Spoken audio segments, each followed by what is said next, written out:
This is Wild on 7th, your favorite Wild podcast. Did you guys see this? This is unbelievable. What is that all about, Kinger? Get in here for the real thing. Like, let's get weird. Maybe I blacked out trying to figure out what was going on. Doubt, worry, fear, because that's what we're breaking the mold on here. Welcome to Wild on 7th, presented by Pilot Games. We're here until it's here.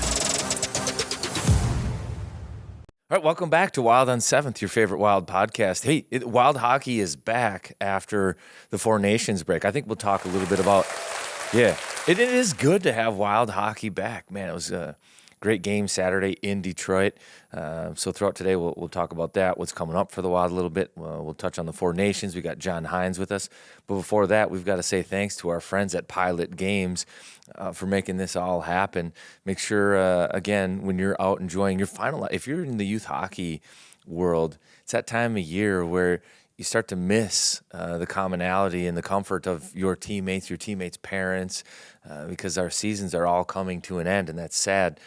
I think a lot of times we meet up at the local Carboni's for a pizza for the kids, a libation for the parents. Grab one of those tablets because, heck, you can double down, you can win, you can keep it rolling, and then at the same time, when you win, Your community wins. Your community wins, too. It's a win-win. Everybody wins in that scenario. It's a win-win. Let's do it. So Wild hockey, they're back. Again, Four Nations was a great tournament, and it was real. And I think fatigue coming out of it was probably more of a topic and an issue than I thought maybe it would have been going into it because of the intensity of that tournament. Now, the Wild had 5 guys going, more than any other team. And fatigue was, I think, a fear a little bit. And I think it still is. It's something that's going to have to be monitored down the stretch. But the first game back, the Wild pick up right where they leave off. And now I don't think that this is a recipe for long-term success, letting the opposition get up by 2 goals, but battling back and finding a way to win those games. That's tough to do. But talking to Bill Guerin in that last interview with him, like what surprises you or what do you like about this team is the mentality, the resolve of the team. Like there's no quit in him. That was instantly on display coming out of the break, and great game in Detroit. Let's just give a bouquet to that game. So watching the Four Nations, even the announcers, I found myself chuckling watching because the ESPN crew is like, man, how are we going to even broadcast this weekend? How are we going to downshift as they're doing promos for games on ESPN? And no, the weather changed. It was a nice weekend. We get the early start, and we just get a great, fun hockey game. Yeah. I mean, and it was like, it gave me a little taste of the, when it's warm and it felt like playoff hockey. Stuff is melting and maybe like, you know what, I just need a hoodie, not my jacket. I am going to go on a walk today. And to get that W, the way they did, Marcus, coming up with the big goal when he had been pretty quiet in that game, I thought, he wasn't, pasting people onto the glass all day, and then he gets a big goal, which he's been doing a lot of this season. And then Rossi finds himself in the penalty box a little bit more lately, which is super weird for him. Bad call, I think most people would agree. Gets out, doesn't even hit the puck, and it goes in. I mean, it was, fans on it. They don't ask. It's like Carill's first goal. Remember that one? Yeah, in overtime. They don't ask how, they just ask how many. But, well-deserved. You had the bone-crushing hit from DeBrincat, which we'll have to talk about. You have Bolds still seeing red, white. He's seeing red, white, and blue, and he defends his brother. Rossi's in there in a scrum, which is amazing. But it was just great. It really was nice to land with both feet on the ground with our franchise after this Four Nations spectacle. It was like everyone came to the hockey party for 10 days. All the people that don't actually like hockey were like hanging out with us. And then we had to leave and go back into our Wild home, and it was still a party there too. I just thought it was a great game. Okay, and let's just hit the storylines going into this. It's the first game on the docket out of the break. Yeah. It's a noon Saturday. It's the first game in the NHL coming out of the break. 5 guys on our team 5 played. guys on the team and the coach. Yeah. So coach was gone. Coach comes back late. Like, you don't know what you're gonna get. Like, routine's off because it's 11 a.m. Central Time start. So it's like their normal practice time. So maybe the body clock was on. But yeah, great response. Good game, overtime game. Lots to talk about. Like, I don't know. It was great. Like, it could have gone a much different way, I think. And Flower. I don't know how I didn't say Flower. And how he keeps doing it. I mean, this guy, even during the Four Nations, there were times when I thought to myself, Canada should have brought Flower to the Four Nations. But I mean, what a likable group we have. You know, I just hope that, you know, as we get down the stretch here, what do we have, 25 games left, something like that? I mean, this is a group that I want to see in battle because I do think they're battle tested. It started in camp. They can get down and come back. I think Detroit was like 21-1 if they were leading after 2 periods. And the Wild found a way. They keep doing that to teams. Yeah, they are tough bastards. The hard chain is real. Yeah, and they're tough to just, like, they don't just go away. No. Like, get up by 2, third period Saturday afternoon, they'll go away. No chance. You got to shoot him extra times. Yes. This is Die Hard. He's coming back at the end. Yeah. What's that?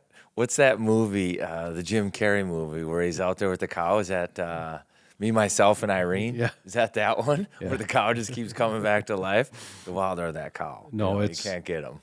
No, it's great. And I got to say this, Vinnie Hinestrosa.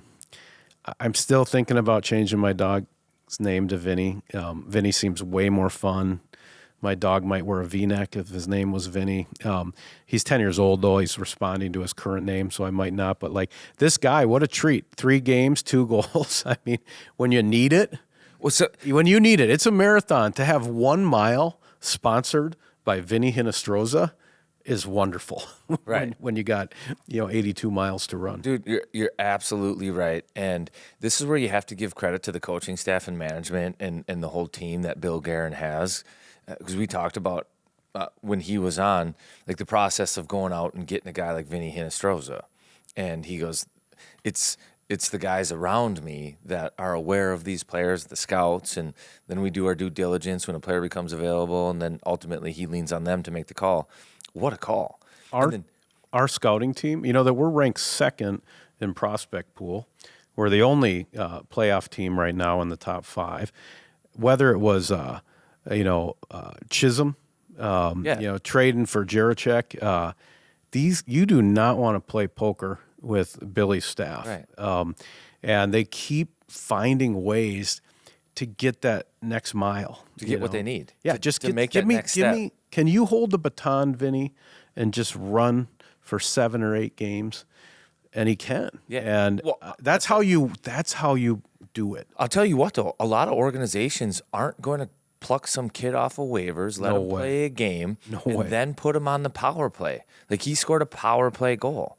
They're putting him in a spot to have success, and some of that might be coach knows player or different things, and that is advantageous. And knowing players is a good thing.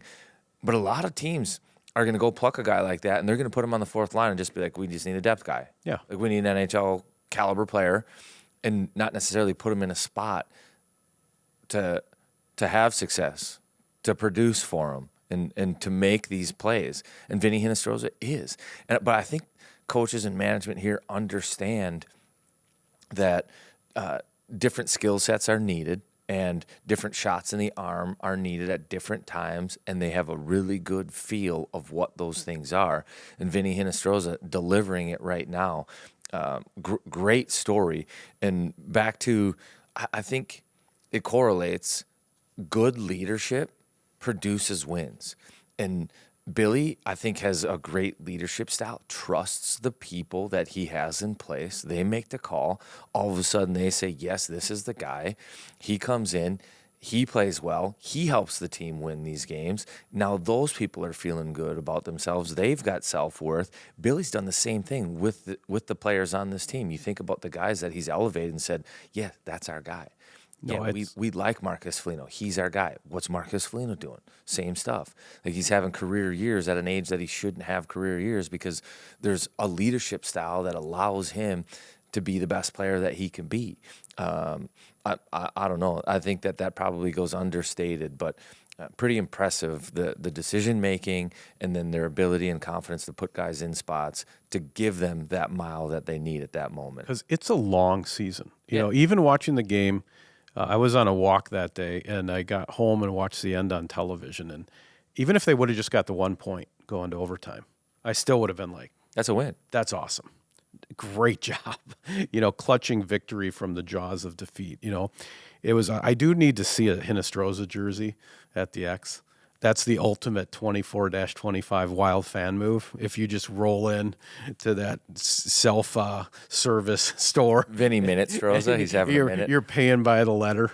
If somebody's wearing a Hinestrosa jersey at the X, come hug me. I'll kiss you on both cheeks. But it's been Boldi. We got to talk about Boldi as well. We had, it was only a couple weeks ago we were kind of saying, his points are a little, they're kind of sporadic. He can be streaky, but it sure is good when he's on a streak, isn't it? Like he is now. I mean, he really he had to have found confidence at Four Nations. I think and he just continued it on Saturday. Yeah, I think you look at his season, he was great coming out of the gates because I think he wanted to make this Four Nations team, makes the team, and then I think his production kind of waned a little bit. And then he goes back to this tournament, and he looked like a different player at the tournament. Would you agree? Yeah, I thought he was like a power forward, winning every battle, finishing his checks, going to the net, like defensively in great position.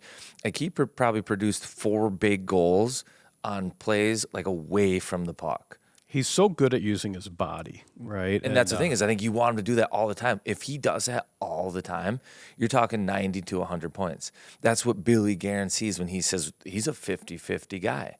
If he uses his body and plays that role all the time, 50-50. Although Biz changed it to 40-40 on the broadcast. Did you see that when he did? He? You could see him. He was almost like self-editing. He couldn't remember the quote, and I think he was trying to do the math. But that's the truth for Matt Boldy, though. At some point here, you're going to see a 90-point season, a 100-point season. Then it's completely different. And all that potential people have been talking about is realized. You're out of this sort of 70 to 80-point guy land because that's a different class of player. If you can get up to that 90, 100, because you're not going to play every game typically. So, he's been great. And I think what we saw is go back, what was that, 3 or 4 podcasts, and we were talking about Rossi and Boldi having the same point production. It was like, I think Rossi even passed Boldi, like 46 points to 45 points. No one's passed Kirill yet. Nobody's passed Kirill yet. Kirill has 52 points. I don't even know where he is right now. He's probably in a hot tub. Boldi, 50. Rossi 49, so that bet is still alive and well, folks. Right. But when you watch it, don't you can see that there's a little bit more potential, or maybe a lot more potential in Boldi in terms of getting to the 100-point plateau than a Rossi. Yeah, Rossi though I think can be a point a game guy. He's an 80. Yeah, I mean he's an 80. He and I bet on him in that bet. I think I was the only one that had Rossi. But that was 2 years ago. No, I bet on to get ahead of Kirill with Radio Joe and you and I. But it's still live. But yeah, he's got a different gear for sure. He in the Four Nations he was kind of dragged into the fight too. He was always on a line with somebody that was going to do something stupid. Right? He was always with the gangsters, and I don't know, man. Maybe he had a chip on his shoulder about, I think some people thought, maybe he shouldn't have been on there or this guy should have been on there. Billy was the GM, and man, did he prove otherwise. And he's just been great. Both Wild players on that U.S. roster proved worth. Oh, my goodness. And I think both of them maybe went into the tournament with light-colored question marks, like, were they the right guy or were they Billy's guy? I think both of them proved that they were the right guy. Oh, for sure. Even as Minnesotans, I think Slavin got so much love that I did find myself sitting there going, Brock's making plays too. He's on the I think same I think pair. the difference is like Faber didn't have a great first game Yeah, with Hannafin. Yeah, the 15 minutes he played or whatever before they started relying on him. Yeah, and then Faber got good when he was alongside Slave, and so then it's like, okay, so who is it? And some of it might be chemistry, but I think that played a part in it. And minutes. I think Brock needs to play. Playing 15 minutes for Brock Faber is not the norm. Right, he ended up leading the tournament, and Yeah, well, they were rolling the dice team, out yeah. with that pair. We bounce back seasons. Marcus and Goudreau. Yep. I mean, you think of last year, and it seems like every season there's like a guy that's just taking heat from the fan base or is struggling or scuffling, and it's good. I mean, every time I look at the Wild stats to see Freddie, where he is, and you kind of sleep on him, right? But he's up there in terms of point contribution. Marcus just looks like Marcus. He looks healthy. He can play a physical game, and then he's getting these timely goals. Yeah, he's got like 5 goals, with And they're not necessarily the game winner all the time, but they're like they're so important. Yeah. His goals, and so it's been. I'm so happy Wild hockey is back. I guess that's the long way of saying it. Yeah, I mean, you could go down the roster, and there's a lot to be excited about. Again, hockey feels good in Minnesota right now because you've got the state tournament. It's getting warm. Girls tournament was good. Yeah, it's getting warm. Four Nations was great. The Wild are back. Dramatic win. Well, let's take a little look ahead. Another game against Detroit. Which is always fun. Whenever you play a team twice, Alex DeBrincat will probably want to keep his head up. But Yeah, how about that, though? Like, that's one thing we never see happen is Faber get kind of decleated. I wonder, so DeBrincat was left off the U.S. roster. I don't know. It seemed out of character. Alex DeBrincat doesn't blow people up that much, does he? No, but I also don't think he's the kind of guy, speaking of out of character, that's going to be like, I'm going to make one of those USD men pay for me not making this This tournament. is how just completely a rube I am. That's how I'm watching. I'm like hearing him talk about Slavin and be like, Brock's doing just fine as well. It takes 2 to tango. But no, but that was a hell of a hit. Brock did if you looked at him, he had a that's second. Like one of the greatest hits probably of his career. He had a second where he took inventory and then he got back up. But I love seeing the boys come in there to defend him. How about Boldi? If you get a view of that again, Boldi's out of the screen, and he comes flying in there. Well, those guys are brothers. If they weren't before, they already were very close. But now this getting wrapped in the flag together, look out. You do not. If you get one of them, you're going to get the other one. Yeah. Good stuff. Should we talk a little bit of Four Nations before we bring in Hynes? Yeah, We have more Wild stuff you want to get to? Like just the schedule. We've got Utah, so Colorado. we're going, Detroit at home, road trip to Utah and the Avs, and kind of a fun one, Bruins on Sunday. That always feels sort of St. Patrick's Day-ish. There's something nice when the Bruins come to town. The weather's warming up. Oopsie, I'm at McGovern's too long. That could be a fun one to circle on your calendar as well. I don't have anything else on the Wild. No, I think that it actually is a critical time, and I was asking Billy about it on the last interview as well. The deadline's coming up, and we'll see who acts first. There were some rumors throughout the Four Nations tournament that teams kind of had things in the hopper ready to pull right out of the gate. I haven't seen any news come through. But it'll be interesting to see how proactive or reactive the Wild will be. And Billy's, I think he's got this team, the team on the ice, but I mean his team of people trying to figure out like what's out there and what the options are. Deadline's always an exciting time, and it's right around game 62 with 20 left, so the Wild are getting real close to that. Other teams are as well. And Colorado's got like 59 games played, so they're getting right to it. It'll be interesting to see. So we'll keep an eye on that. I think we did get. Let's hit the Boschlaw injury report right now because Kirill Kaprizov is out. The Wild survived the Four Nations, and everybody's back, which is a good thing. They're going to get hopefully a shot in the arm with a very fit Ryan Hartman because this poor guy has been skating a lot.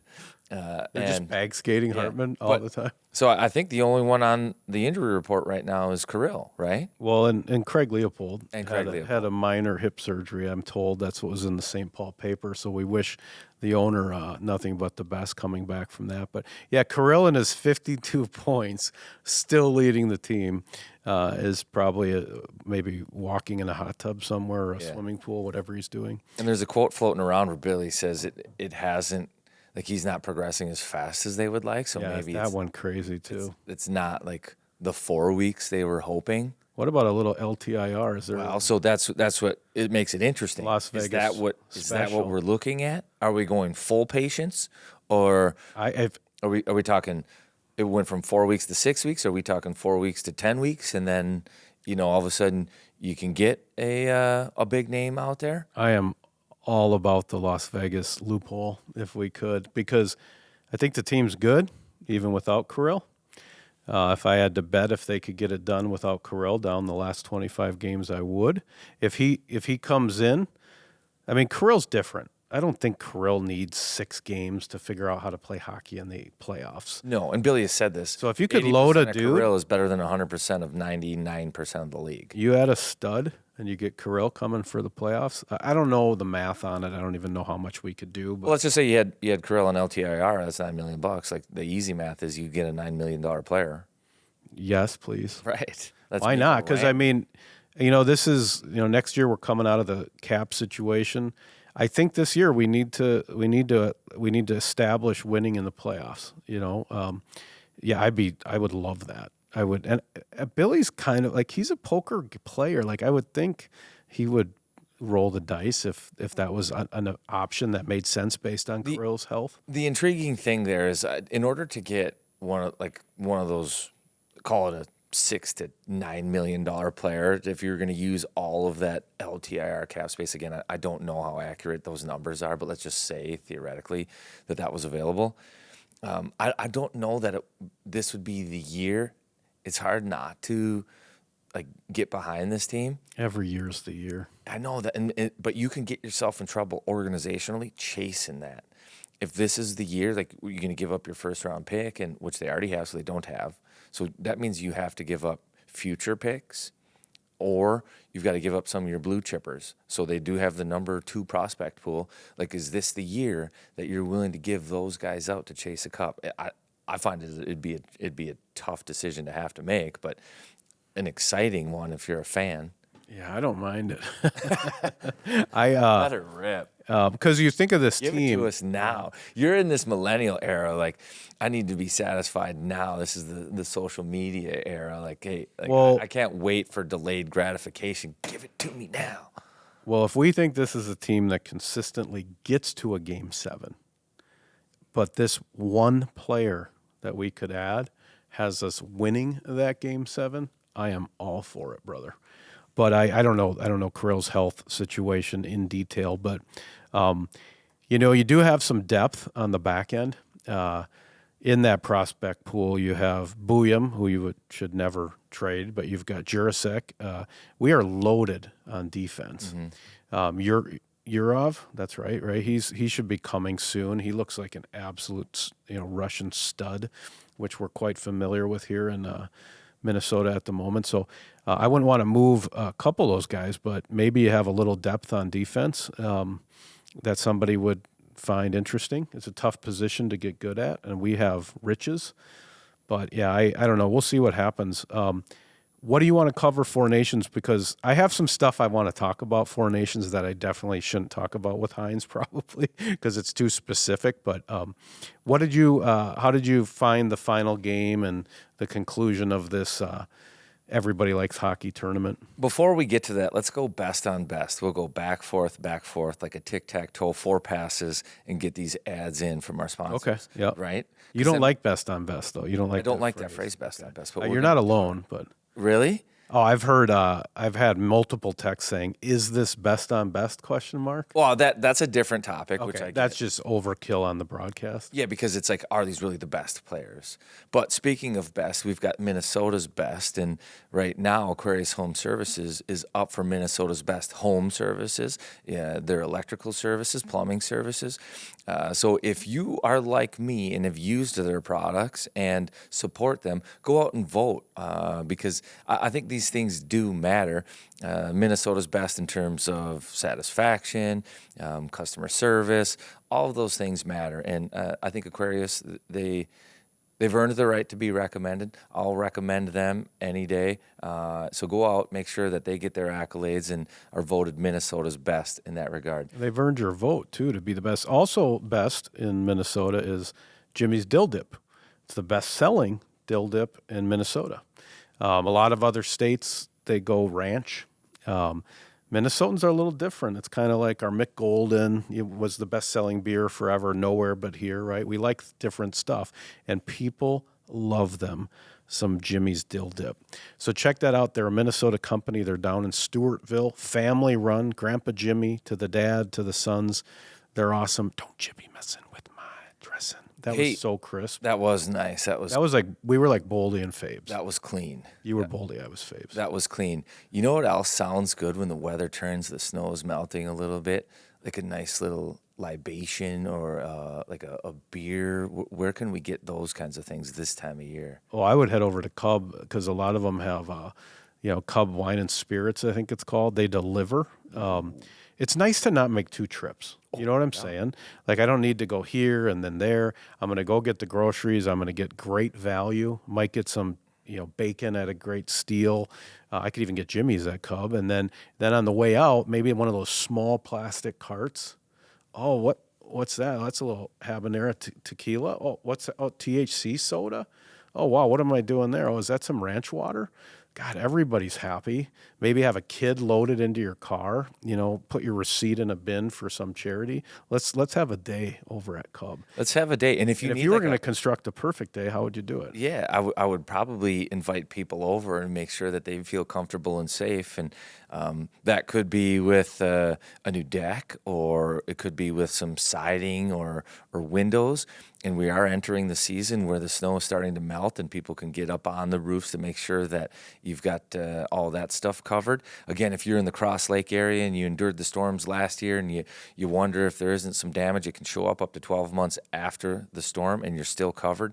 Wild Construction has teams that will be up there in the spring and the beginning of summer. So give them a call. They'll help you out to get on the roof, assess the damage, and if you have some, they'll make sure you're taken care of. wildconstruction.com. Look them up. They'll make it happen. That was so good. We nailed that. I mean, I feel that was like best on best, high skill.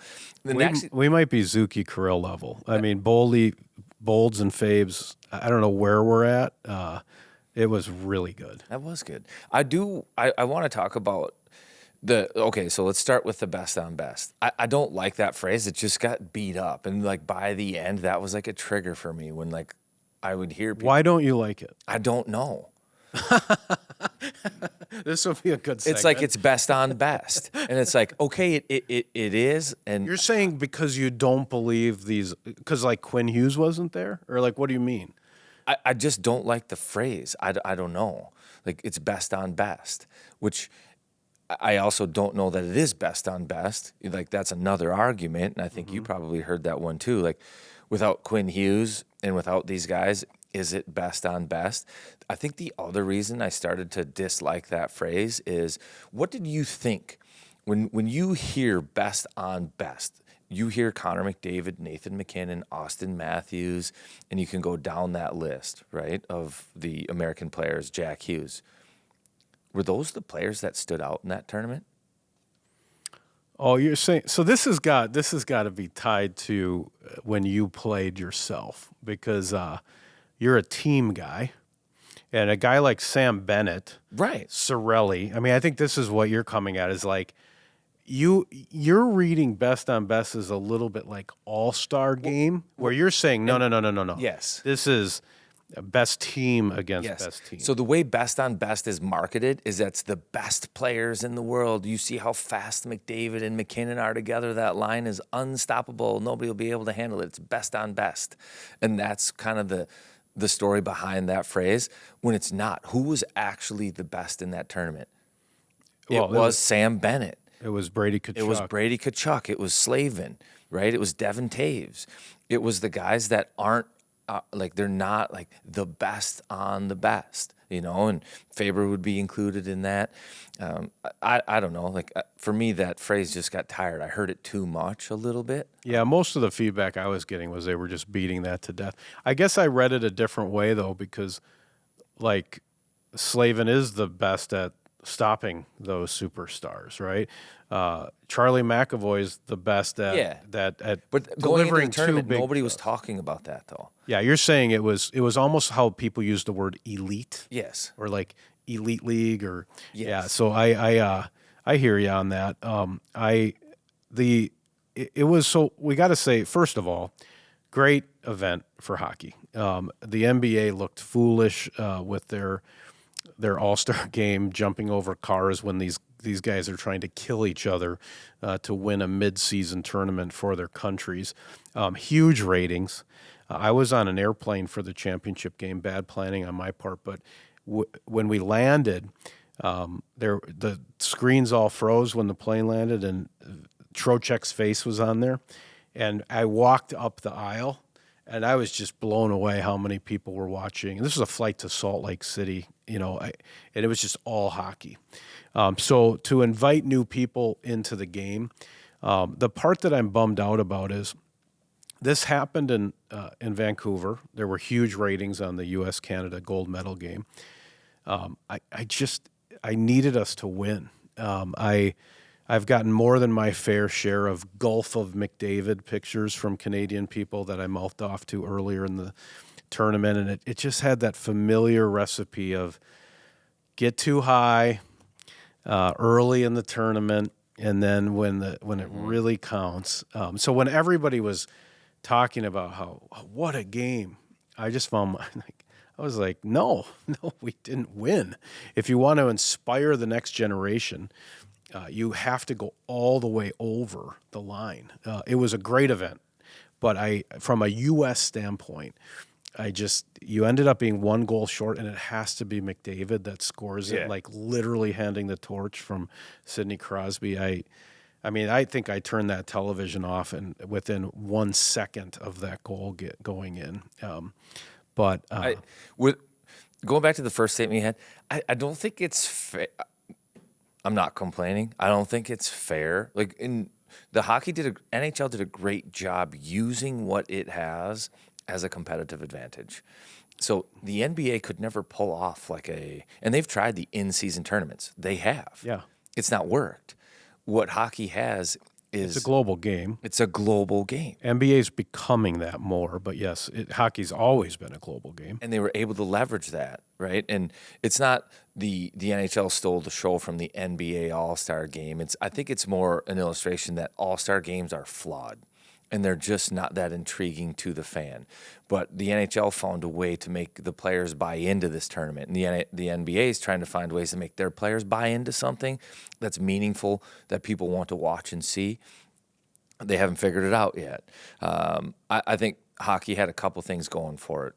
There was nothing going on. Nothing. It's in the abyss, which is why I think they have these All-Star games too. And that's why the All-Star game brushing up against it same day was kind of funny, where you guys on a hovercraft trying to dribble after you've just watched, someone, fighting for their country. It was pretty hilarious. But also it's that it was in the middle of the season. Yeah. So peak form. Yes. And there's a 50-game tryout, 5-game tryout for the players beforehand. So they all competed. And it wasn't like some of these other tournaments that have been preseason, they just don't have the same jam as in the middle of the season. When the roster's selected over the summer, you don't know. It's up to just management's discretion on the players and how they're playing, and you don't know, and it's best on best. And I think it was fantastic that it was mid-season and these guys took a pause from what they care about probably more than anything else, and that's winning a Stanley Cup. I think Messier was even on one of the broadcasts saying, like, if you have a choice, what do you want to win, a gold medal or a Stanley Cup? And it's a Stanley Cup, and we've talked about this on the podcast. Well, and you heard different answers from the players this year. It was very clear the Tkachuk brothers had this thing on par with a Game 7. Matthews won one. When McDavid won, he was almost he gave a strange interview, I thought, after that. I did turn the TV back on, but he was kind of like, well, it's not a gold medal, and, it's just this tournament. And, he was more kind of, and he also didn't feel good about how he played until he got the goal. But, you could kind of see which guys. I think Brady Tkachuk would have taken that Four Nations title as a Stanley Cup almost, and maybe it's because he doesn't have one. And maybe McDavid, who also doesn't have one, I don't think he took it nearly as high as an Olympic gold or a Stanley Cup. Yeah, so they nailed that. They used the global game as a competitive advantage. It was exciting. I think they nailed the locations. They nailed so much of it. They got right. They got the final they wanted. Yeah, they got everything changes if that's Canada, Finland, U.S., everything Sweden. Changes. Yeah, that's like you and I watch. The numbers on the broadcast through shrink. the roof. They were through the roof with this matchup. They got exactly what they wanted. Yeah, and what the game needed. So a lot of stars aligned for this tournament to have the success that it did.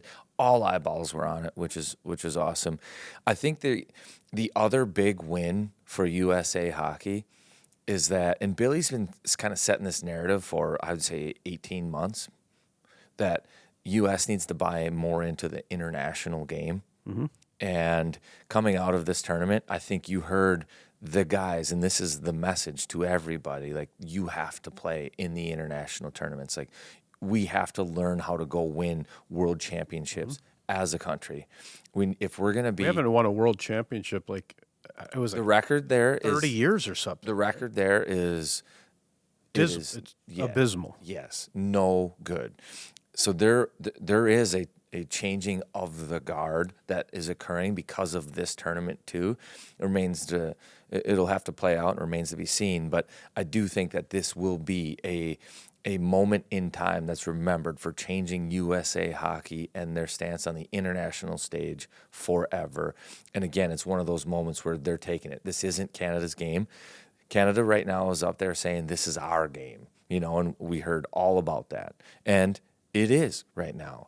But they've never had more moist pants than they have right now because the U.S. is there knocking on the door, and they know it.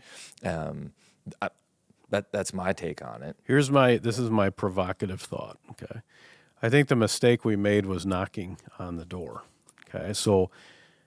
They beat the door down, but they didn't go in and grab everything. Well, the way they played in Montreal, they broke through the door, okay? 3 fights in 9 seconds. I was all over my betting app betting on fighting majors for the final because my instinct was if there's a fighting major in the championship game, the U.S. will win the championship game. And tactically, there's something that happens where we get into this game and it's like we're walking into church, and it's the championship game against Canada. So all of that silly stuff we did in Montreal, we can't do that anymore because this is the big one, right? I fundamentally believe part of the reason we were so successful in Montreal on Saturday night was the way we played. Our roster construction. I know we had injuries. The Tkachuks weren't 100% in the final, but I would have keep playing that way. If double down on it. Yeah, if Matthew can't skate, go trade 5 minutes with Sam Bennett and bait your teammate into a fight. Have them. I wanted the Canadians to blink and go, oh my God, they're doing it again. And now we're in Boston. People are even going more crazy. These guys are crazy. They're nuts. They're not playing hockey the way we want to play hockey. That's what beat them. In the World Cup, the only time we ever beat them best on best, people were ejected out of the championship game of that tournament. Keith Tkachuk was ejected. So to all of a sudden get to the championship and be like, let's beat Canada at their own game and hold our breath with Jacob Slavin and Connor Hellebuck for 60-plus minutes? Hell no. Keep being the Cowboy. They didn't have the roster construction for that. Yeah. JT Miller, go fight someone. JT Miller is not Brady Tkachuk sitting in the box for 5 minutes. Go get in a fight. Make someone fight you. Say something where even though they don't want to do it, I know Matthew could have got Bennett to fight him because Tkachuk. He could have said something. Yeah. Do you think that both teams played more to not lose the game or more to win the game? They played with reverence. It's the championship game. I guess I'm answering your question. No one wants to do something stupid that loses the game. And that's what I think. And that is how the U.S. can't win in that model. And they had nothing to lose in Canada, in Montreal. Because they could go out. Even the lines about we play for the flag, not for the ratings, well, that would have been less true if we brought that style to the championship game. Otherwise, it just looks like a stunt because we were in Montreal in hostile territory. I would have played it out to the end. I would have trusted that this is an unfamiliar brand of American hockey, power forwards, in your face. It's the only time when we play that style, like, they look flustered. They're looking for Tom Wilson behind him, and he's not there. Exactly. I would have. He'll be there from now on. Yeah, he will. And I don't know what's going to happen in the Olympics. The rules are different, but the IIHF will change it. Yeah. So those are NHL rules. That's a huge difference. Huge difference. Canada will be a much different beast on the international stage because of the style of game. There was a lot let go, I think, in the Four Nations, penalties and different plays and hits or things that I think would be called on the international stage. So you think they'll change the rules for? They don't change the rules. It's just this was the NHL This was our game. best chance. This was the NHL game. So everything about this was NHL. NHL refs, NHL style, NHL rules. Everything about it was NHL, and there's familiarity from all players there. You go to the international stage, you'll get a European ref, you'll get European linesmen, you get different rules. Like, they see things differently. They're not watching big heavy hits all the time, and they're not letting a sneaky elbow that starts at your chest and goes up to your chin, and they're not saying that's not an elbow. They're like, that's it. You're in the box, right? And the game, this was the best chance, and this was the U.S.'s best and probably only chance to out-muscle Canada that way. And we decided, will not happen in the Olympics. Cannot happen. Won't happen. And we went into church, we folded our hands, and we tried to outplay Canada in a Canadian style. So, and this is just not to be a total downer, but here's the part that's discouraging. So everybody, we're knocking at the door. We're right there. We believe we can beat them. We lost in Vancouver in overtime by 1 goal. All the people that don't watch hockey watched, and then they went away. If you want to have a breakthrough, you got to win that last game. You have to win it. And I would have stayed psycho. I would have had if Sidney Crosby was on the bench looking at McKinnon going, these guys are nuts. This is not cool. This is not how this game is supposed to be played.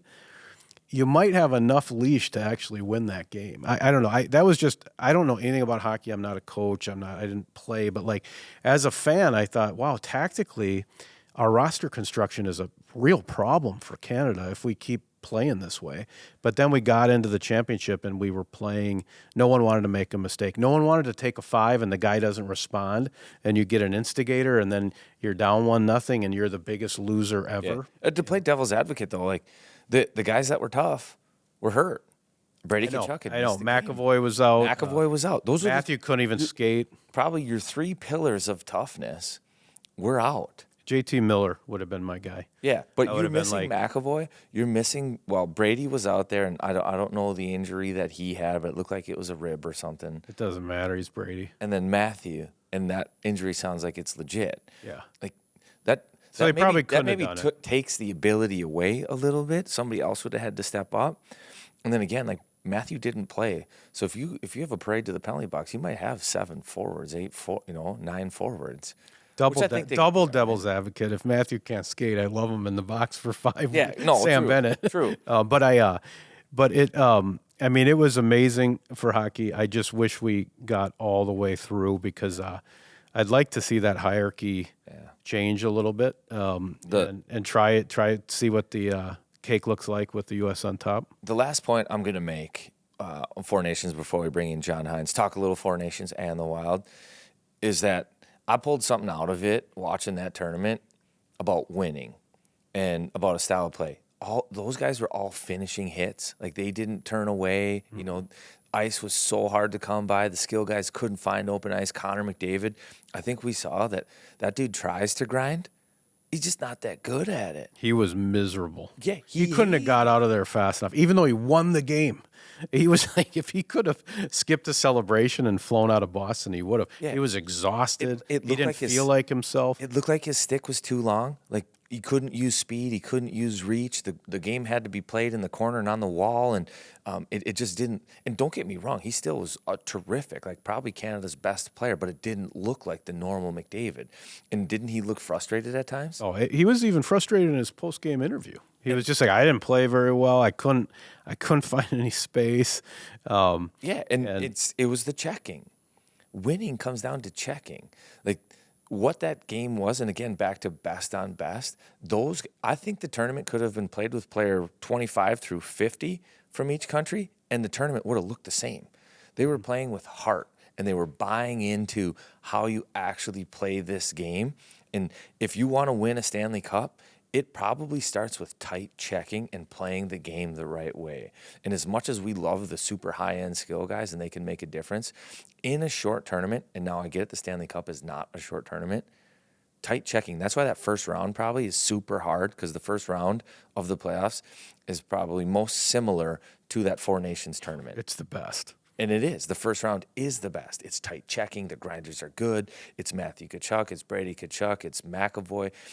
It's all the same guys that stand out and help that team win the first round. Then the skill guys start to take over. You know, it's funny. Remember when we first were doing the podcast, even before the Wild, we would talk about there's guys and there's playoff guys, right? And you're absolutely right. A guy like Trennan in the playoffs is going to be amazing. Yeah. He's going to be just pinning people to the glass. If you're a defenseman retrieving a puck and Trennan is skating full speed at you, that is no good. Yeah. That's not good. And I even think a guy like Hartman, who sometimes gets some criticism, part of the reason I'm a Hartman apologist is I know when you're in those games like that. Dumba had a little bit of this too. He really did. I mean, they're just going to be there. When the saloon door swings open, there's certain guys that level up, and there's certain guys that shrivel. And sometimes the guys that level up, you're absolutely right. It was Canada's third or fourth line, right? Sorelli. Canada's fourth line was their best line. Yeah, and because they are built for that. They do it all the time. They're good at it. That's what they do.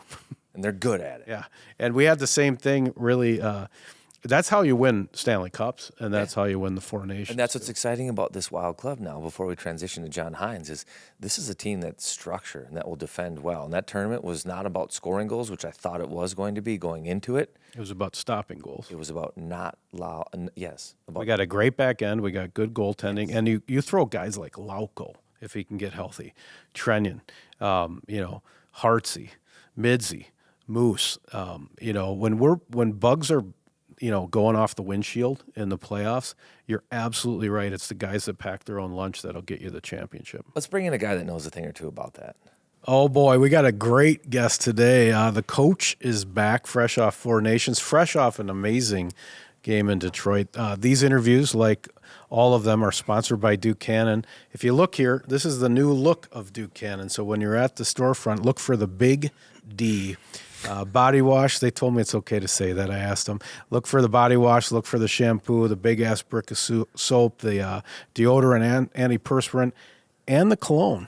The young bucks, you want to have some smell to you these days. Cologne's making a big comeback. So check out Duke Cannon. Welcome back, Coach. You've been on a whirlwind. Are you getting any sleep, or are you just exhausted, or are you just thriving? Because it's been a pretty exciting time for hockey. Yeah, no, it's you try to get your rest when you can get it, but I'd probably say thriving. I thought that the experience at the Four Nations was really good. It was kind of invigorating. Just I think being around the team, the tournament, it was really playoff style hockey. Obviously, elite players. Hockey was really exciting. The environments were great.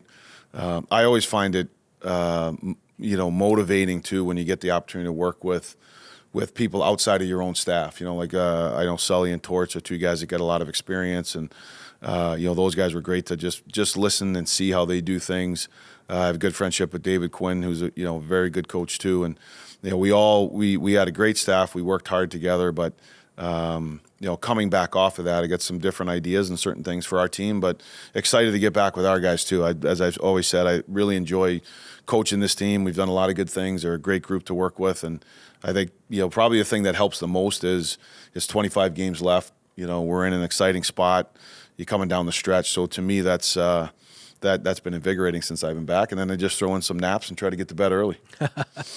Yeah, I was going to ask you I saw an article where you were saying part of what you liked about being there is you see new things that you can borrow, and you even heard things on the bench from some of these high-end players, how they see the game. Can you give us just one example of something you kind of saw when you were there? Maybe it was a player saying something on the bench that they were noticing, or something in a drill. I'd just love to hear what you mean by that. Yeah, it was nice to be around those guys because they were really in it to win it. The team, and you have guys that have a lot of experience and leadership, and I would say there were times in the games where sometimes, like in every game, it gets away from you a little bit, and just the things that they were talking about, managing the puck, staying above as an F3 in the offensive zone, keeping our shifts short, like the things that were coming from the players that usually you're saying as coaches that they were right on it, and even if there was sometimes the level of talent, guys might be coming through the neutral zone and the guys on the bench see that the line's stacked, there's back pressure, there's no opportunity to make a play. They themselves were like to the player, get it deep. Those things, they reinforce what winning hockey is, but to hear those guys say it at that level, because they can all make plays, but when you have that winning mindset, to hear that from the group was it was good. It was great for our coaching staff. Well, to bring that into wild hockey, you've got Faber and Boldi, who I'm sure were probably more quiet than vocal because they're on the younger side of that group. How important is it for your group here, the Wild, and those guys, their experience there, listening to those messages from the big boys potentially saying, watch the lines, have a good F3, win your battles, and then buying into that, and then ultimately producing a good quality hockey? Yeah, I think it was great for Brock and Bolds. They came in, and it was nice to see them play as well as they played in a high-stakes environment with the best players in the world, against the best players in the world. They didn't take a back seat. I thought they got better and better as the tournament went on, and both played major roles as the tournament continued to grow. So to see them be able to be in that environment around that type of a team and that competition, to not take a step back and kind of look around, but they played to their identities and they did a really good job. I think that's only beneficial for them, but also for our team here in Minnesota. And then, as you said, just seeing those guys, hearing the messages in between periods, the meetings after the meetings. We have our team meetings, and then what are the players saying to each other on the bench, on the ice, the communication, and then not just saying it, guys doing it. You look at guys like Eichel and Matthews. To me, they were really impressive. We all know they're two of the best centers in the game, but strong two-way game, their commitment to play the right way, messages they had to the team. I think that's great for both guys. And then for Fabes on the back end to have a McAvoy, a Slavin, those types of guys that have been around and are premier defensemen in the league, what they were saying and how they played the game as well, I think it's only beneficial. John and I were talking on the podcast just before. I found the tournament interesting because it was like best on best, and it was kind of marketed as the highest skill from both countries. But at the same time, I think what showed there was like good structure and a commitment to a style of play, and even all those guys were finishing their checks. As a coach, is there anything that you took away from that tournament that, I don't know, you bring back here in terms of like, hey, look, this was the best hockey that there was against the best players in the world, and what was good? The checkers, like a commitment to putting the puck behind the goal line, to finishing your hit, to getting above a puck. Like, it's super simple. Anybody can do it. But when the best of the best do it, all of a sudden you have tremendous hockey. Yeah, it does. And I think that was one of the things that was impressive when you first got there. It's really becoming a team quickly. Guys having to accept roles. We had our guys that were playing on our fourth liner. Dylan Larkin, I think, leads the league in power play goals, and he wasn't on the power play. Except till the last game, but he was killing penalties, and there was a commitment to when you play winning hockey and you're playing those high stakes environments, it does come down to, I think, the teamwork, the structure, and doing the little things that it takes to win. And there's certainly some clips and things like that I have from that I don't know if we will use it with our team or not, but there's certainly some components that we could use for sure. There's one play specifically, I think it was a Tkachuk goal, but Boldi went in on the forecheck. Might have been the first game, I can't remember, but he goes in on the forecheck, the right corner, finishes his hit, gets on the right side of his D, hurries back to the net, gets a puck, brings it to the net, and then they score all of a sudden. It's like, that doesn't seem like a very impactful play, but all of a sudden Boldi starts playing like the right way, and it's like, boom, he's great, And I just found it cool that they learn those lessons on the biggest stage with the best players on the ice, and it's got to only give them confidence. Yeah, it certainly gives them confidence, and I think even early, I think it was the Finnish game. I think it was one time where Fabes, we came off the rush and they hit the late D, and Fabes was kind of walking right down the middle, and he looked the shot off and tried to make a pass. And then guys coming back to the bench like, let's trigger the puck, let's get to the puck. And then Sully's talking about, and the guys, I think it was a 1-1 game at that point, and the game winner was Bolds goes in forecheck, second effort on a puck. He goes low to high to Faber, beats his guy to the net front. Yeah, that was maybe the one. Yeah. Fabes triggers, and Bolds gets the net front tip, and I think that started to help. But that's the great thing about those two guys is seeing them at that, how they play here, and then seeing them at that tournament play to their identities. They're really effective players. I was going to ask, obviously there was so much attention about this crazy game in Montreal, the 3 fights in 9 seconds.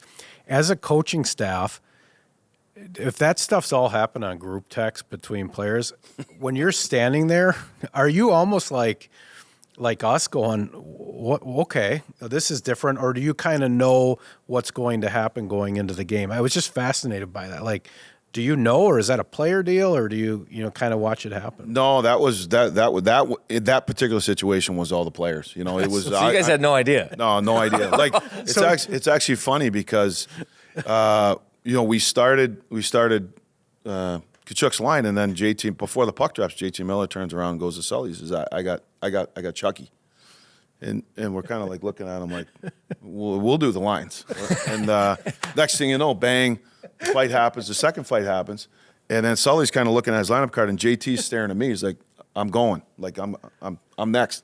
And then I'm like, I don't know, ask Sully. And then he goes, and then Sully's like, oh, yeah, go ahead. And then he gets in one. So, that is so funny. You didn't. We didn't know they had. It wasn't something that we had talked about doing. It wasn't. I mean, obviously, but they had it all planned out. What's crazy is like the cameras, because they kept panning to the bench, and I think at least I felt watching both coaches, they were kind of like, I didn't see this coming. Yes. Like I don't know.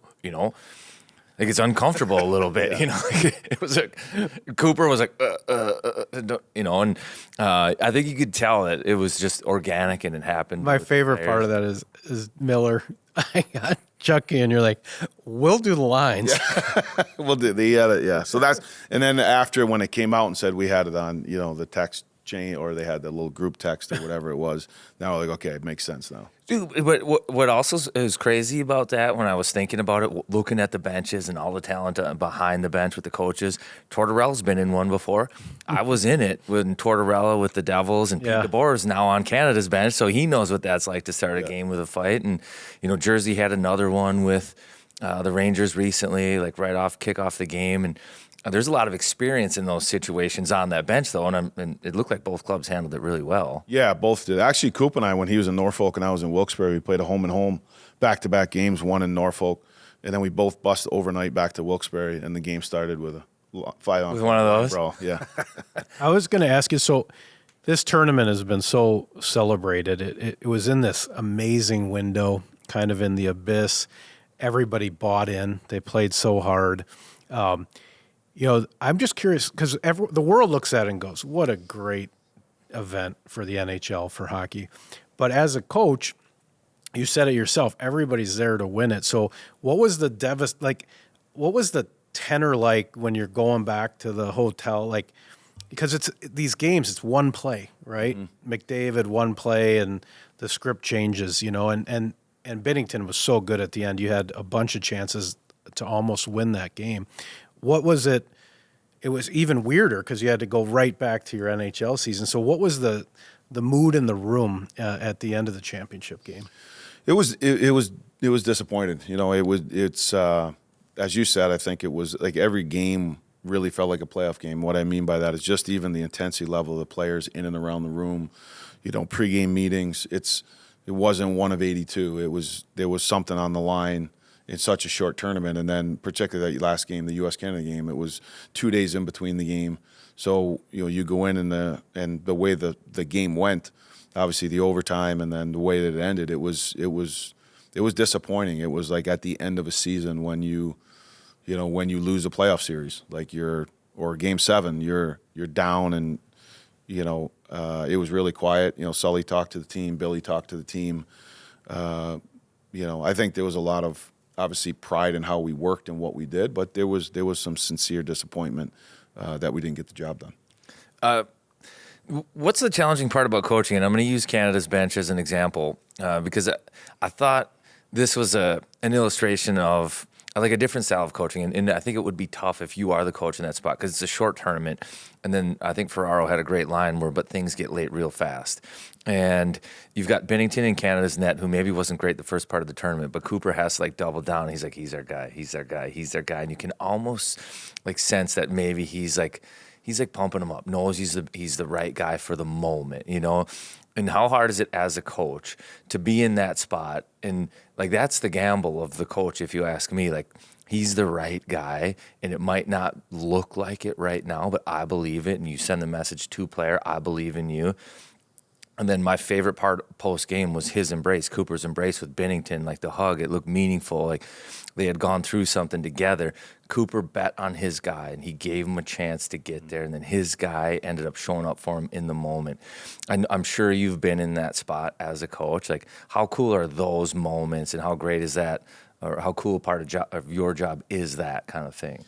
Yeah, it's a great part of it, but as you said, it's one that you have to make decisions like that quite a bit. And it's hard. It's really hard because you have to block out the noise. You have to listen to your management, your coaches, and the guys in there. But ultimately, there's lots of decisions as a head coach that you have to take in a lot of information, and then you have to make the decision and sometimes go with your gut a little bit, and it might be different. You might have a room divided of two coaches want this or this guy wants that, but you have a feeling based on all the information you have and when it pays off, it feels great. Yeah. But sometimes it costs you your job. It doesn't. Sometimes it doesn't. It'll cost you a game, or it could be a matchup. It could be a line change. I feel like this is the right thing, and but that's one of the things I think. That's the great thing about coaching, why they say it's probably the second best thing to playing, because you do have that connection, you do have that emotion, the adrenaline, you have that investment when you have to make decisions like that. My last one on Four Nations, it seemed like there was a lot of line juggling, matching. Is that because it's a short tournament and you're trying to find something fast, or is that, is it more you're looking for chemistry, or you're trying to create a spark, or is that, it just seemed like there was a lot of changing, and wondering if there's a reason for it. Yeah, some of it's because it's a short tournament. It does get late fast. So if there's combinations that aren't going, or a lot of times in those situations, you don't have time to wait on guys or let guys to play through things, or maybe a guy's having a bad game and you got, like in a World Championships or maybe in Olympics, you have 5 or 6 games where this was really short. And part of it, at least on our side of it, on our bench, was playing the guys that are going and try to get combinations quick that you feel can fit and work together. And it was almost at times game by game. But in saying that, you don't want to do it too much as well. But I think we were able to find some good combos in game that helped, and then we were able to stick with some of them. I was just going to ask one question on. It's so interesting because the World Cup in '96 is it's like an anomaly, right? The way they played that, it was so physical, so violent. I think the Saturday in Montreal it kind of felt like that. And a lot of those guys were hurt in the championship game. But this championship game felt very similar to Vancouver. It was like this Picasso hockey, anyone can win. The players did it organically on Saturday. Is there ever a scenario where you're in a championship game where it is prison rules like that, where you just go, let's just run it. Let's go for it. Let's see what happens. Because that '96 World Cup is the only time I've really seen the U.S. just kind of be like, we're just going to do this the whole time. If we lose, we lose. If we win, we win. I was just curious about physicality in the final.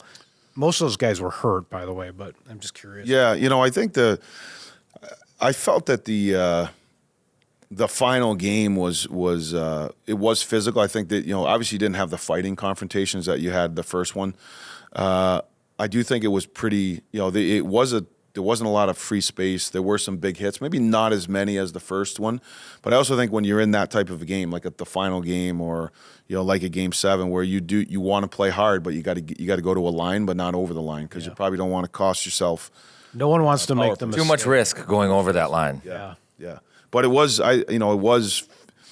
physical, but I'd say probably the competitiveness and the speed of the game, and there was no space out there. It was amazing how little space there was. No space. Yeah. Like that game showcased some of the best skill in the game, and skill couldn't show up just because there was no space. It was, I mean, it's the same thing. You have like your best players are going against the other teams, top D, and if you look at the 6D that we have, they were tiered on our team, but on any other team, let's say for the U.S. team, those guys, all 6 of those D, if you're playing Edmonton or Colorado or Pittsburgh, you're probably they're going against McKinnon and McDavid, so it's not something new for them, and that's why I thought it's hard to create offense.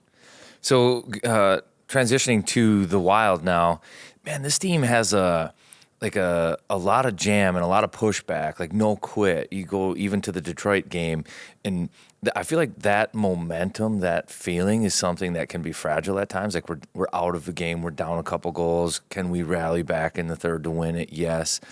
That can come and go. It seems fast at times, but this group did it just before the break, and they come right back out of the break, and boom, they do it against Detroit. Is that something special with this group, that they just like don't give up on it? Yeah, I do. I think it is a special trait that you have, and it's something that you don't have every year sometimes, but it is something that we talked about coming out of last year, was just the mental toughness of the group, and to me, what I've seen with it is that we talked about being able to play through adversity and doing a better job of that this year, and I think we have. But the nice thing is, I think the guys have we know what our game looks like when we're having success, and there's a belief in that. Sometimes we get away from it, but I think there's a belief that if we get to it, we're going to give ourselves a chance to win. And then some things happen in the games. Like we got a key power play goal when we went down, right, to make it 1-1. Then they make it 2-1. Then we have the penalty kill. Then we have the failed challenge. That penalty kill and the failed challenge was a difference maker, right? They don't score there. We come back. So there's certain things in the game where we've been able to ante up to keep the games tight, and then we just keep pushing. And I think that's something that, at this point in the year, it's part of what our DNA is, but we've worked at that over the course of the year. That was a key message of camp, right? I mean, Karts and I come in here to do the podcast, and it was your first camp running it here from the start, and it just seemed like this season with, choose your hard and, losing's hard, winning's hard, which one do you want to be? It feels like that's been the message from the start, and they're really living it now. Yeah, it's something that, it's real. Like winning's hard. You got to be able to put in the right effort to do it. It's physical. It's also mental. To get yourself ready to the game and be committed to play a certain way within game. There's going to be good things and bad things that happen, but trying to find moments throughout the season to be able to emphasize those things, as well as losing. Like losing, there's probably nothing harder than losing, right? It's but you can choose how much effort we're going to be able to put in. And I think that the guys, sometimes you have those messages and sometimes they really stick and they hit home. I think particularly this year with this group, it's rang a bell. It's stuck with us. I think it's who we become. It's kind of a rallying cry. And, it was organic. It was organic from feedback from a year ago to what we wanted to emphasize. And then our job as coaches is to bring that back again this year. In their words, these are the things we talked about doing, and now we can't have a say and do gap either, though. We can't say we're going to do it and not do it. And I think, we've done a nice job of it, and that's to the players' credit that they dig in when it matters the most. Flower was great in that Detroit game, too. And how was it that the goaltending last year was probably a point of emphasis that needed to improve? Wasn't maybe up to snuff last year, and now this year they've been good and great and steady and just like terrific. Like, what has changed? I probably can't put my finger on exactly what has changed other than, I think both guys personally felt that they could be a little bit better than they were last year. I think both had good summers and came in with a competitive mindset to be better. I think our team is committed. I think they trust the guys in front of them this year. We do make mistakes. They do have to come up with big saves, but I think there's become a real trust with the goalies and the guys in front of them. And I think when the goalies trust what's going on, the commitment that the guys will play with in front of them, that they understand there's going to be mistakes and they're going to have to bail us out at times. But, more often than not, the shot blocking, the commitment to defense, guys caring, guys digging in, guys playing for the goalies. I think it really, that marriage between the goalie and the guys in front of them, I think that's also helped both groups, the team, in front of those guys, but also those guys in the net trusting that their guys are going to go to battle for them and try to do what's right. So does the game change after the deadline? Like, we're approaching it rapidly. Does it change at all, and how are you prepping for that? Yeah, I think the game gets a little bit like it changes in a way where I think teams ramp up. I think it's the checking game gets a little bit harder, the physicality picks up a little bit, and then you get this. You get teams after the deadline that may be out of it. Yeah, the free teams. Those are different now. Those are harder games because they're doing some things that aren't. But I think when you're playing, so that's a challenge in its own. But when you're playing teams that are in or teams that are fighting to get in, the games become harder. They become more structured. Everybody's digging in, similar to a playoff series, and that's where for us is what we talked to the guys about coming after the break for the practices, and then again today, even though we won the game, was let's get to the game that gives us the best chance to win. And we got to ramp up, and our attention to detail, the commitment to check, the structure is important. The little things in the game matter. And then also I think the last part is the willingness to generate and create offense in multiple ways. Might not be off the rush as much. It might not be as easier offense. It's making D turn, playing on top of teams, getting to the inside of the ice, having a shot mentality. Those types of things are things that we got to, I think, help you can be successful down the stretch. I know you kind of section out the season, like whether it's chapters or you kind of look at it in sections. When you look at these last 25, is it just the last 25, or do you kind of go week at a time? We kind of do the same thing with the pod, right? We got Detroit, little road trip, Bruins on Sunday. How do you chunk out the season the rest of the way? Yeah, we'll do it basically week to week. Okay. Exactly like you. Like, only thing we're focused on right now is these 3 games, which is Detroit, obviously, and then we have the 2 Central Division teams. So we talk about, our game, what we need to do this week, and short-term focus, certain amount of points we want to get out of the week, like try to have some little challenges that way. To keep us on board. I think when you look at it, it's exciting because there's 25 games left, so everybody sees a light at the end of the tunnel. But you also have to have that's the telescope version. The microscope one is what we're trying to make sure we're keeping our eyes on, is what's right in front of us and making sure we're taking care of our business in the short term. Can you talk a little bit about your scouting staff? Like we were just saying, the Wild have had this uncanny ability to grab a Declan Chisholm from the press box, Vinnie coming in and scoring a few goals in 3 games. What is it about this organization where this is an 82-mile marathon, just the regular season, and some of these guys come right into your lineup, you use them in different ways, and they really help you, get through that week or that chapter. What's so special about the Wild to be able to do that? Well, I think there's strong communication of, from the coaches to the management, then management out to the scouts that are, in the field every day, looking at the players of what we need, what style of players do we think we could use. There's a clear identity in how we want to play. I think the community, it's not like they'll just say, hey, we're going to take this guy off waivers. A lot of times we may bring it up, they may bring it up, they may talk about a guy. Is there anything you guys need if something became available? So I think that helps for them to identify what we think can come into our lineup and fit right away, and they've done a good job. But I think it starts with the communication of who we are, what our identity is, what we could use, and then everyone's on the same page. And then if the right player becomes available, we've been able to pick him. What was your best meal at the Four Nations? I got to know, whether it was Montreal or Boston, did you at least get one moment where you were in the North End or you were at a steakhouse? What's your top dining experience? Oh yeah, we were at Tresca in the North End, which Okay. is Ray Bork's the co-owner of it, and the chicken parm with angel hair was unbelievable. That was probably the Chicken best. farm with angel hair. Yeah, it was so good. I'm Yeah, putting it in my phone. There you go, Tresca. That's what you got to get. These are the things. These are the Those are the things that matter. the gifts that give back. Tresca, got it. Thank you. What happens after the Four Nations tournament? Like again, it feels like a season ends. Like is it like abrupt for you? Like is it flight the next morning at 8 a.m. or something back to Minnesota? Like how did that go? Yeah, it was fast. It was game was over, and it was such a late game. Everyone kind of scatters, and the equipment guys, everyone's kind of going in the different directions. They put up the bus times. You get on the bus, and then they did have a little like dinner and stuff like that in the meal room back at the hotel. And not everybody went, but you kind of say goodbyes and stuff like that. Yeah, and then the next day everyone's gone. It's crazy. Bang, it's over. It's over. Yeah, and then you're competing against the same guys. And hey Dylan. Oh yeah. Not hey Dylan. Yeah, you're like he's on that. And then I saw him that night, and he was killing penalties for us, and so he knows what we're doing on the penalty kill. And he's like, I'm going to be in that bumper tomorrow night. Don't you worry.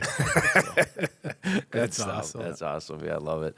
You have anything else, King, or if you let him? No, I was just going to say congrats on a great tournament. Also having all of your players play well, even on the other teams, and come back healthy, which is, that was a rugged ride, that tournament. You could easily be shattered by the time you came back. So just kudos on representing the U.S. well and having the Wild players do so well in the tournament too. Well, thanks. I appreciate it. And it was, like I said, it was a great experience, and really happy for our guys that they were able to get the experience and not only get it, but as you said, I think play well, play key roles on their teams. And before the tournament, we talked about would it be beneficial for guys to do it, and obviously that guys came back healthy, number one. But I think the guys that went got a great experience playing in a high-stakes environment against top players, and I think it's going to be great for our organization. Agree. Cool. Well, good luck down the stretch into the playoffs and however that shakes out. And, fun to follow. Sounds Appreciate good. it. Yeah, All right. thank you. Thanks, guys. Appreciate it.